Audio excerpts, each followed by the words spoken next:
بسم اللہ الرحمن الرحیم۔ گرامی قدر حضرات، احد کا معرکہ رسول اکرم صلی اللہ علیہ وسلم کے صحابہ کی آزمائش اور حضور سرور کونین کے صحابہ کی جانثاری کے ایسے واقعات ملتے ہیں کہ عقل دنگ رہ جاتی ہے کہ رسول اللہ صلی اللہ علیہ وسلم کے صحابہ نے کس طرح حضور کی غلامی کا حق ادا کیا۔ ایک مشرک شاہ سوار عبداللہ بن حمید بن زہیر گھوڑا دوڑا کے آ رہا تھا کہ حضرت ابو دجانہ آپ سے ملا اور کہنے لگا کہ ہمیں رسول اللہ کا پتہ بتاؤ۔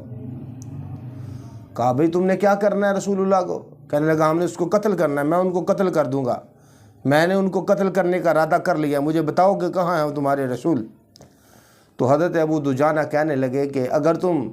رسول اللہ سے ملنا ہے تو پہلے میرے سے مقابلہ کر لو، میرے سے مقابلہ کرو گے تو بعد میں رسول اللہ سے لڑ لینا، پہلے ان کے غلام سے تو لڑ لو۔ وہ بڑا پریشان ہوا کہ اس سے لڑوں، تو یہاں تک ایک تلوار کا وار چلایا آپ نے، اس کے گھوڑے کے کونچیں کاٹ دیں اور پہلے ہی وار میں حضرت ابو دجانہ نے اس کا کام تمام کر دیا۔ اور یہاں تک کہ رسول اللہ صلی اللہ علیہ وسلم کے غلام کہنے لگے تو کہتا تھا کہ میں فلاں ہوں، میں زہیر ہوں، تو سن لے میں ابن خرشہ ہوں۔ اور رسول اللہ صلی اللہ علیہ وسلم کیا فرما رہے ہیں، اے اللہ تو ابو دجانہ سے راضی ہو جا جس طرح میں ابو دجانہ سے راضی ہوا ہوں۔ گرامی کے حضرات، ان کی عظمت کے کیا کہنے، اور خصوص من خصوص جنگ احد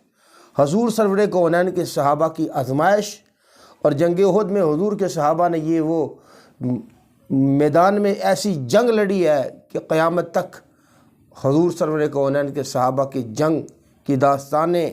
حضور کے اوپر اپنا سارا کچھ وار دینا، یہاں تک کہ جان بھی قربان کر دینا، یہ حضور کے غلاموں کا کام ہے۔ اور اس جری فوج کے مقابلے میں رسول اللہ صلی اللہ علیہ وسلم کے غلاموں نے